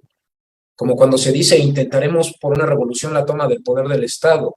El poder lo tiene siempre y solamente la comunidad política, el pueblo. Lo tiene siempre aunque sea debilitado, acosado, intimidado, de manera que no puede expresarse.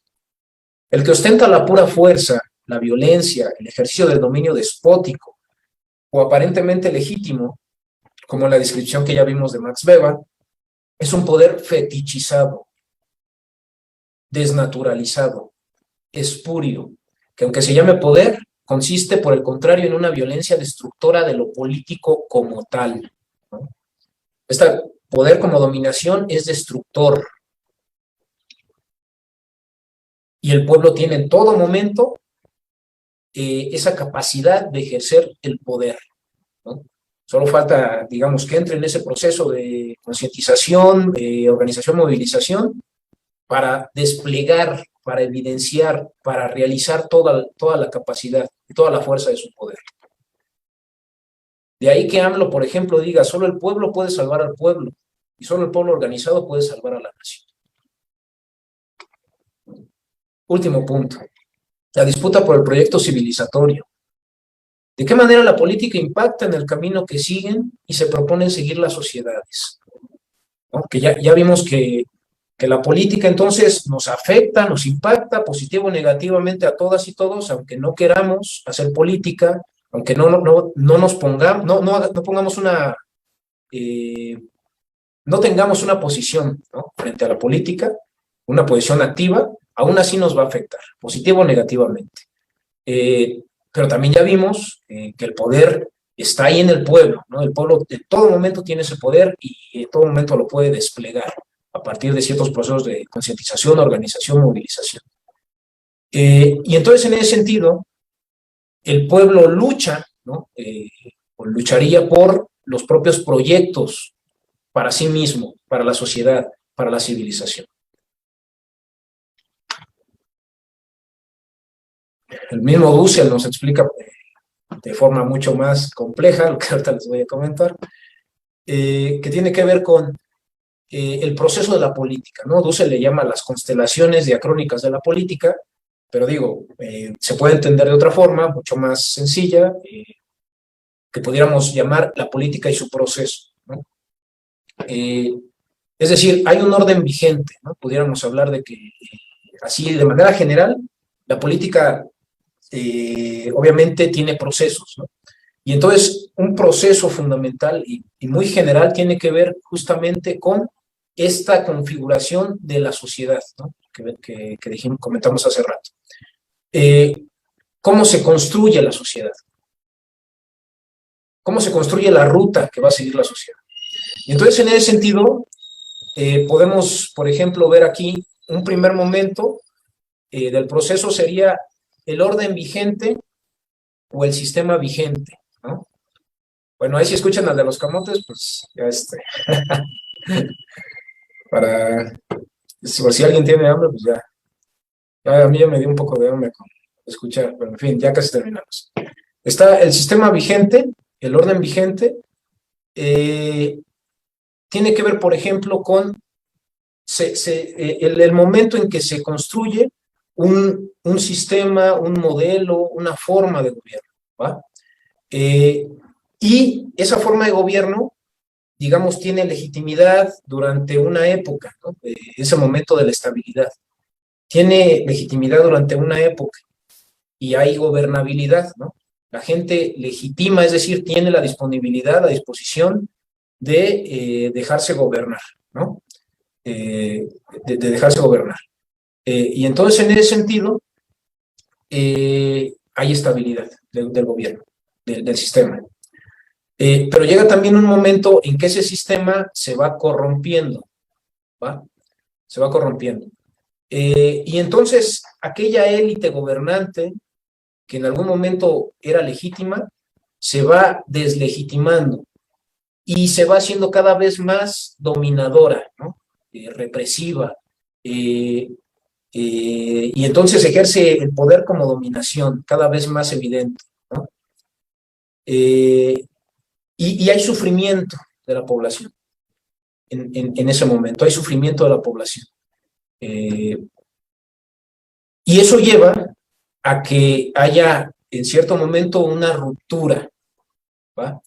Es decir, cuando ya no hay suficiente legitimidad dentro de la población, porque la población ha sufrido diversas violencias, diversas dominaciones, entonces hay un proceso, como comentábamos, inicia un proceso de concientización, de organización, de movilización, y hay una ruptura.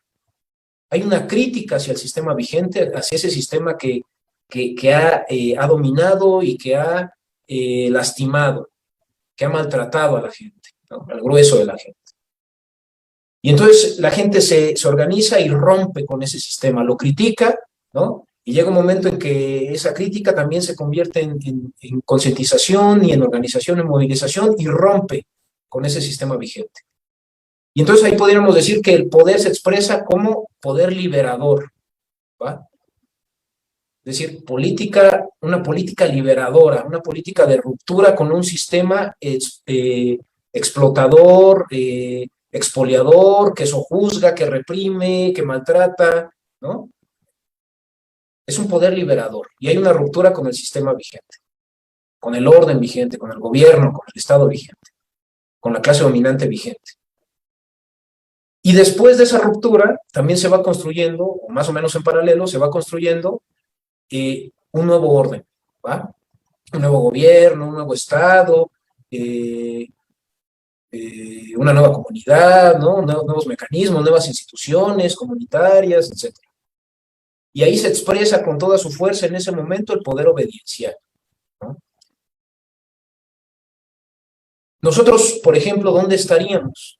Nosotros en 2018 es uno de los puntos cumbre que tiene que ver con la ruptura y con la construcción de un nuevo orden, ¿no? Es como un punto transitorio entre los dos. 2018, 30 millones de gentes fuimos a votar porque ya estábamos hartos de un sistema vigente neoliberal que se expresaba mayormente como dominación y como violencia, diversos tipos de violencia. Violencia hacia los trabajadores, violencia hacia las mujeres, violencia hacia los indígenas, hacia la gente morenita como yo y así, ¿no? Y además también en un plano internacional donde el nacionalismo había sido apabullado por una lógica de control y de intervención de diversas formas y niveles desde otros países o desde otros bloques internacionales, empresas transnacionales, etc. Es decir, la gente ya estaba harta de ese sistema expoliador, explotador. Y entonces se manifiesta, ¿no?, como ruptura el voto masivo por AMLO, 30 millones de personas. Fue un poder liberador, un poder en movimiento del pueblo. Y estamos construyendo un nuevo orden, ¿verdad? Y ahí buscamos que se exprese con toda su fuerza el poder obediencial, que escuche y que realice las demandas de toda esta gente que fue sojuzgada, explotada, etc. Ajá. La 4T abraza entonces, como seguramente ya podemos darnos cuenta, abraza la concepción de política como servicio, por lo que combate las prácticas de la política como dominación, ¿no? Y además ustedes ven que estamos en ese espacio de la ruptura y de la construcción de un nuevo orden. Frente al neoliberalismo, ya no queremos al neoliberalismo, estamos en contra de él. Fue el sistema vigente que criticamos y que rompemos con él. Ahora estamos construyendo un nuevo sistema, un nuevo orden, un nuevo Estado, un nuevo gobierno. Y en ese sentido abrazamos a esta política, a esta expresión política de servicio. Y combatimos por eso las prácticas políticas como dominación. Y este combate es un proceso que se enfrenta a un modelo y a un conjunto de actores del Estado neoliberal,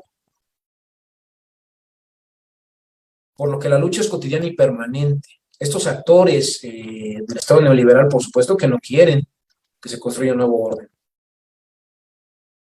¿Por qué? Porque tienen intereses, tienen negocios, tienen relaciones, tienen, digamos, ahí, pues están muy preocupados, ¿no?, de que se construya un nuevo orden, que les pueda ser contrario, antagónico a sus intereses. Y entonces en todo momento están golpeteando y están tratando de mover las piezas y los recursos necesarios para poder imponer sus intereses, imponer su ideología, su visión de gobierno, de Estado, su visión de civilización.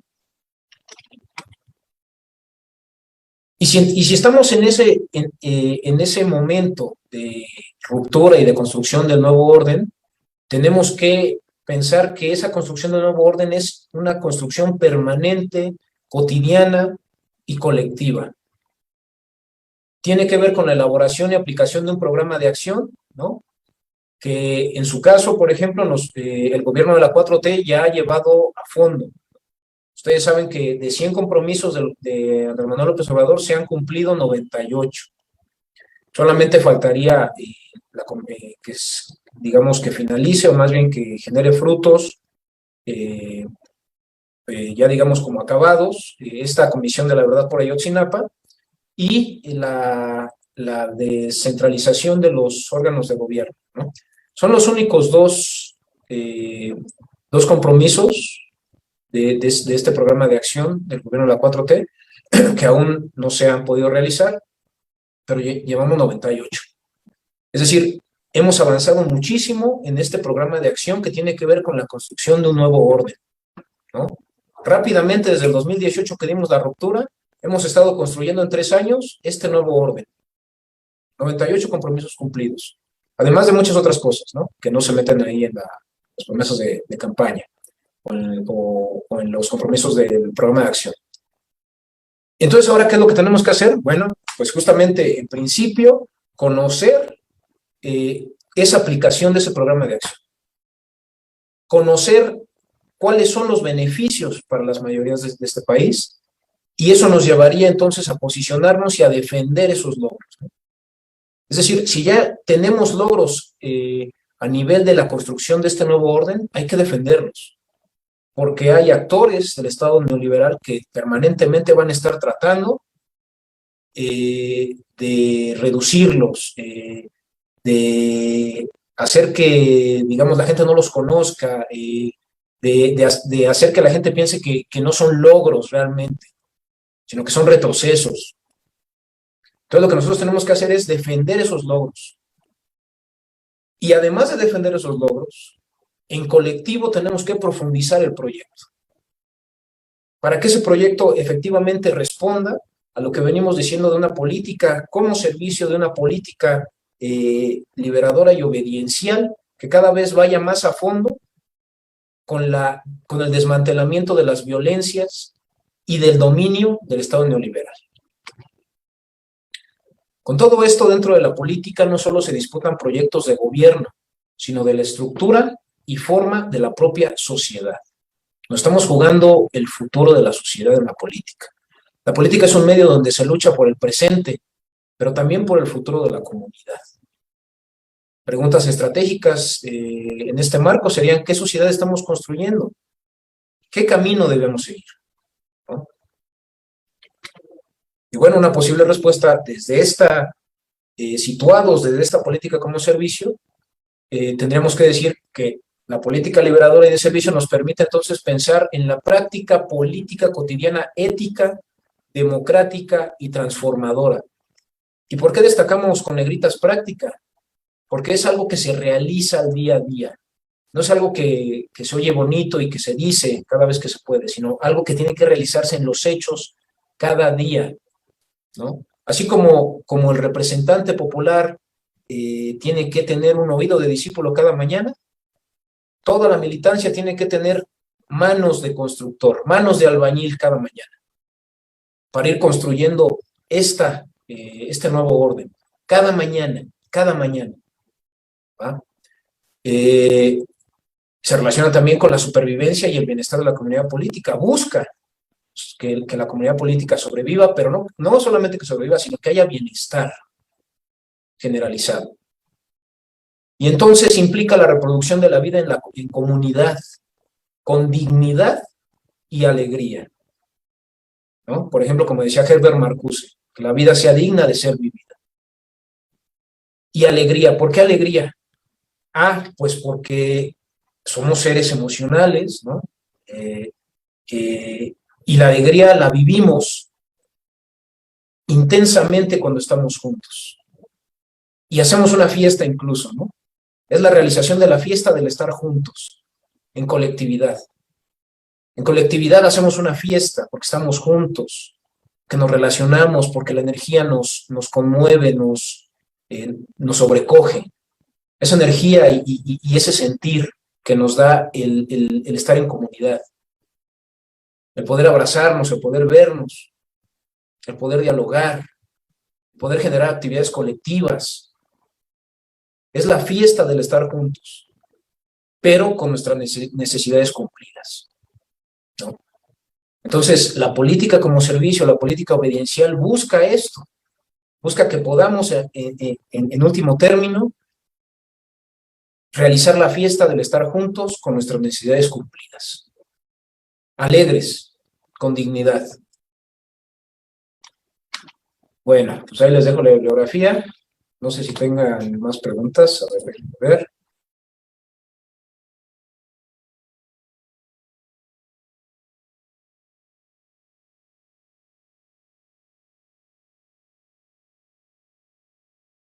¿Cómo lograr el consenso ante mucha correlación de fuerzas o liderazgos sociales?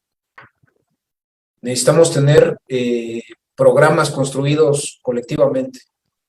Necesitamos escucharnos todos. Necesitamos ensamblar nuestras energías, nuestros intereses, nuestras fuerzas. La política, diría Álvaro García Linera, es eso, es ensamblar, ¿no? Entonces, si nosotros, a lo mejor es complicado, ¿no? Sin duda alguna, pero si nosotros estamos en esta lógica de avanzar, de realizar estos procesos colectivos de ensamblaje, creo que habrá, digamos, un momento en que tengamos esa capacidad de dar el salto cualitativo, de decir, tenemos un proyecto común, un proyecto colectivo, un proyecto consensuado, ¿no? No digo que sea fácil, pero es algo que hemos venido construyendo en los hechos, ¿no? Incluso la 4T, justo cómo se construyó, por ejemplo, el proyecto de la 4T, AMLO visitó 2, 3 veces todo el país, ¿no?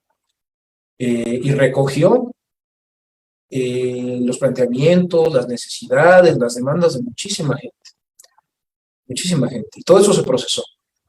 Y de ahí surgió el proyecto alternativo o plan alternativo de nación, ¿no? Y que luego dio vida ya cuando Morena, de Morena emana el gobierno, se dio vida a un plan nacional de desarrollo, ¿verdad? Entonces, implica ensamblarnos, implica reconocernos, escucharnos, y no va a ser fácil, pero si somos necios en ese sentido y en esa vía, creo que podemos avanzar mucho. ¿Cómo formar una comunidad participativa, activa en su propio contexto, si está esclavizada en una vida laboral más que política? Tenemos que ser muy creativos. Y así como dos cabezas piensan más que una, imagínense cuántos somos en Morena y cuántos simpatizantes de la 4T. Tenemos que tomar las propuestas, tenemos que abrir espacios para que la gente participe. Pero si estamos como en la lógica de no, yo hago las cosas, nada más yo participo, o no abro espacios de participación porque aquel me cae mal, me sacó la lengua, me vio feo, ¿no? O a lo mejor pues no piensa igual que yo, o sea, obviamente no vamos a pensar, ¿quién piensa igual, ¿no? O sea, ¿quién? De lo que se trata es ver cómo le hacemos para, con nuestras diferencias, enriquecer el propio movimiento. Ya no veamos las diferencias como algo necesariamente malo, sino también como algo que puede enriquecer y que puede fortalecer el movimiento, ¿no? Entonces, en ese sentido, quien tenga como alguna otra perspectiva de algún proceso, pues que nos ayude a construir, ¿no? Que ayude a construir, donde pueda, quiera. Tiene que ver con eso desde mi punto de vista. ¿Hay diferencias entre el poder popular y el poder ciudadano? Sí, en principio de concepción, ¿no? Por ejemplo, el poder popular pues tendría que ver más con la línea de masas maoísta, ¿no? Y que ya actualmente trabajan pues también muchos académicos, y tiene que ver, por ejemplo, con la cuestión de la construcción de espacios autónomos, que tienen que también se relacionan también con por ejemplo, la construcción de comunas, ¿no? En Venezuela hay comunas y estas comunas tienen, digamos, un enfoque desde la construcción de poder popular, ¿no? Es decir, estas comunas, a nivel muy micro de las comunidades, pues son autónomas y son también, entre ellas, hasta han dado el salto de generar cooperativas, ¿no? Es decir, pasar a la cuestión de la producción también autónoma. Entonces, eso tiene que ver, el poder popular, el poder ciudadano más bien apela a la cuestión de utilizar los mecanismos ya dados por el Estado pues, capitalista, ¿no? El Estado capitalista, pero que intenta el Estado capitalista generar un Estado de Derecho, ¿no? Mantener un Estado de Derecho. Y en el Estado de Derecho, el poder ciudadano se expresaría tomando, digamos, todas aquellas herramientas que le da el propio Estado, la propia estructura legal, y las utiliza para expresar su poder, ¿no? Es decir, por ejemplo, si el Estado tiene referéndum, ¿no? La posibilidad de referéndum, plebiscito, consulta popular, pues gracias, Adrián. Sí, justamente creo que decíamos que el poder popular tenía que ver con la construcción desde lo micro, desde una concepción teórica de la línea de masas, principalmente desarrollada por Mao Zedong, China, pero que sí, en principio, busca que haya autonomía, ¿no? Es decir, la autonomía de las comunidades, de los colectivos, y que desde lo micro en el territorio se vayan generando estos procesos de construcción de nuevos modelos, ¿no? Pero que tiene que ver con autonomía, y que incluso, por ejemplo, en el caso de Venezuela, las comunas en Venezuela pues han dado el salto cualitativo a no solamente darse como procesos comunitarios propios y autónomos de decisiones políticas, sino también incluso de producción, ¿no? Como por ejemplo las cooperativas. En Venezuela se vieron obligados, ¿no? a que hubiera muchas cooperativas para que produjeran en lo micro y en el territorio, ¿no? Tratar de combatir un poco el desabasto y otros problemas que han tenido. Y en el caso del poder ciudadano, más bien la ciudadanía toma las herramientas que le da el Estado moderno, capitalista, pero que también pretende tener como un Estado de derecho, ¿no? Se ha generado en los países neoliberales toda una estructura que intenta cubrir o garantizar el Estado de Derecho. Es decir, hay herramientas que la ciudadanía puede tomar de manera legal y constitucional para poder expresarse, ¿no? Entonces, en ese sentido, si el Estado tiene la posibilidad, digamos, a ver, hay una ley, por ejemplo, ¿no? Digamos que el Estado te permite que haya alguna consulta, algún plebiscito, alguna consulta ciudadana, y si la gente va y toma esa posibilidad, ese mecanismo democrático o mecanismo de expresión ciudadana, pues entonces está ejerciendo su poder ciudadano, ¿no? Va y junta firmas y se hace la consulta y van y votan, ¿no? O más bien van y participan. Y entonces en ese sentido ya está expresándose el poder ciudadano, ¿no? Pero el poder popular va más desde abajo, desde lo micro, y tiene que ver con la autonomía. No sé qué otras haya por ahí.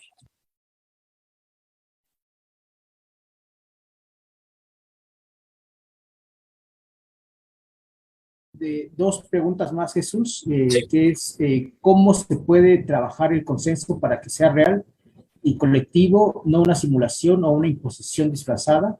Ese creo que sí la dije, ¿no? ¿O no? Me parece.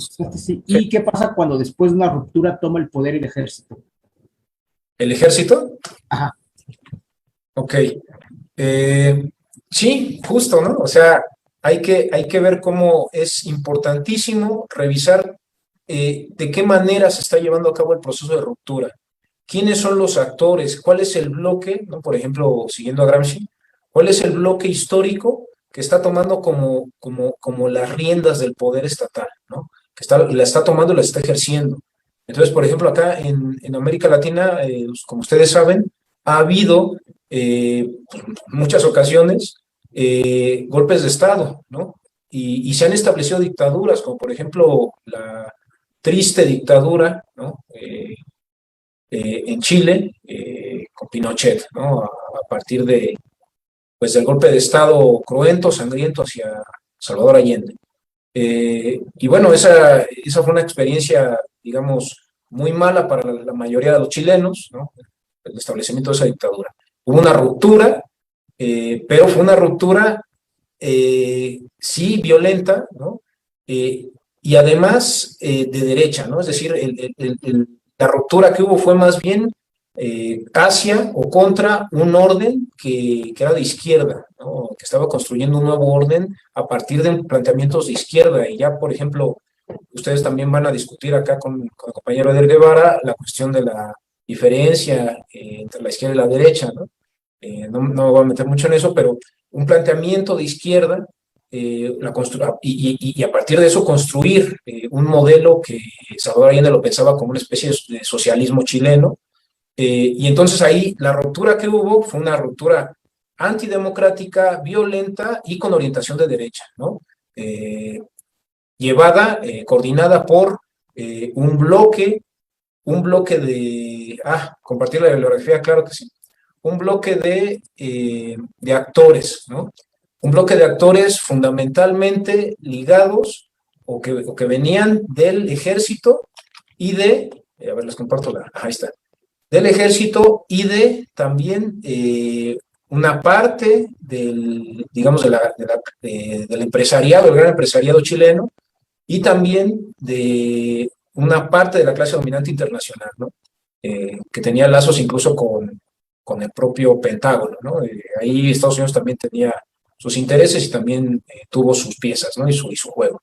Entonces, más bien, en el momento de ruptura tenemos que pensar quiénes, qué orientación tiene esa ruptura, cuál es el bloque dominante que la impulsa, con qué y cuáles son como los métodos, ¿no? Si son violentos o no, etcétera. En el caso de México, la ruptura se dio de manera democrática. Esto es un movimiento pacífico, como hemos dicho.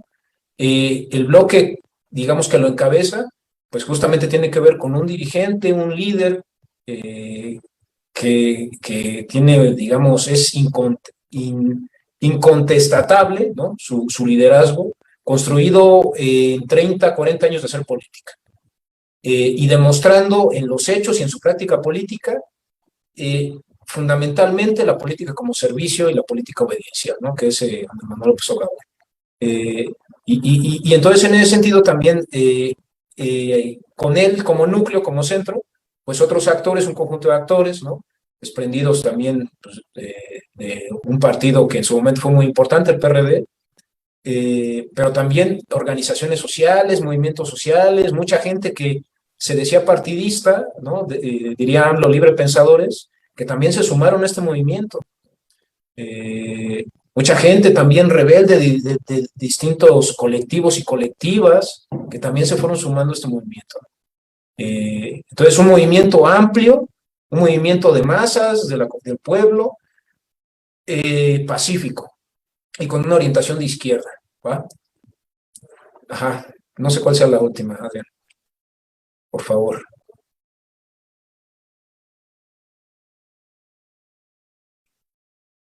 Hasta ahorita serían todas, Jesús. Sí. Estamos ya sobre las 10. No sé Perfecto. si quieras cerrar o comentar algo más. Sí, pues nada más agradecerles muchísimo su atención. Por favor, si hay más comentarios, pues también ahí hacerlos llegar por el medio que ustedes consideren. Y pues invitarlos a que estén en todo el curso. Invitarlos a que permanezcan en todo el curso. A veces es muy difícil, lo sabemos, todos tenemos que trabajar. Alguien preguntaba algo sobre cómo le hacemos si la gente tiene que trabajar, ¿no?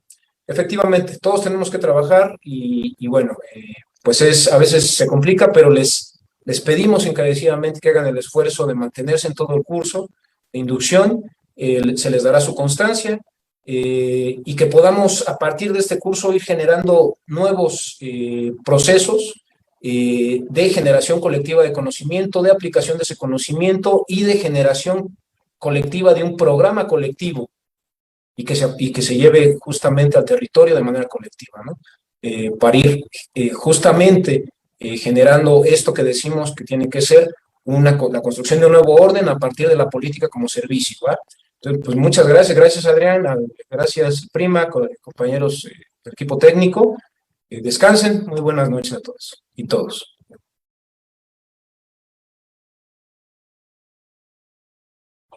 Buenas noches, compañeros, compañeras. Solamente recordar, en el transcurso de la sesión hubo varias preguntas. Una es sobre la tarea. Les recordamos que uno de los criterios para la toma de asistencia en cada sesión es que se realice una actividad y se envíe al correo ciclobásico.morena.gmail.com. Para la toma de asistencia del día de hoy, se deberá donde puedan hacer el registro. Pero la tarea del día de hoy en concreto consiste en que manden un texto donde digan que aceptan las reglas de convivencia y que sea firmado por su nombre completo. Este correo tiene que ser enviado a la dirección que les comenté ahorita, que es ciclobásico.morena. Va a ser el tema ¿qué es el sistema político mexicano? Y va a estar impartido por Alfonso Rodríguez. Es el próximo sábado 30 de 10 a 12. La dirección para acceder es a través de este mismo canal de Facebook, Ciclo Básico. Por nuestra parte sería todo. Agradecemos mucho su asistencia, le agradecemos mucho al doctor Jesús su participación. Y como él comentó, pues es importante seguir en este proceso de formación. Es importante ir construyendo este pensamiento crítico y insertarnos más en toda la vida interna de Morena, ¿no? Acabaremos con la desgracia de nuestro pueblo y de la nación. Conquistaremos la democracia con invencible organización. Morena es el partido del pueblo unido para cambiar. Morena, la vida pública lograremos regenerar. El Instituto Nacional de Formación Política, la Secretaría Nacional de Educación, Formación y Capacitación Política y la Secretaría Nacional de Jóvenes de Morena agradecen tu participación en esta sesión. El contenido del material